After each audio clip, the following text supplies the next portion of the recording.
Day 91. Things to abandon. The men or women who would attain to that deeper walk with their Lord must abandon and be detached from these 4 things. 1. Creatures. 2. Temporal things. 3. The very gifts of the Holy Spirit. 4. Self. 5. They must be lost in God. This last one is the most complete of all.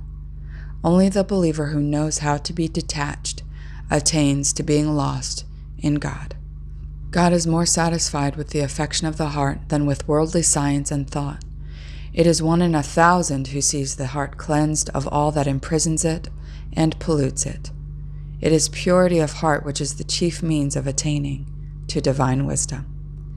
You will never reach the ways I have discussed here if you are not steadfast especially in those times when God purges you. He will purge you not only of attachments to temporal things and natural goods, but of your desire for knowing His sublime blessing and things that have to do with unseen realms. For it is upon these very things that the self-nature sometimes supports and feeds itself. Why is it that some people do all of the things that have been discussed here and much more, and yet do not attain to an experiential knowledge of divine encounter?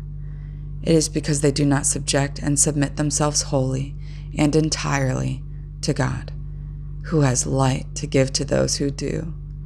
Nor do they deny and allow to be conquered their own self-nature.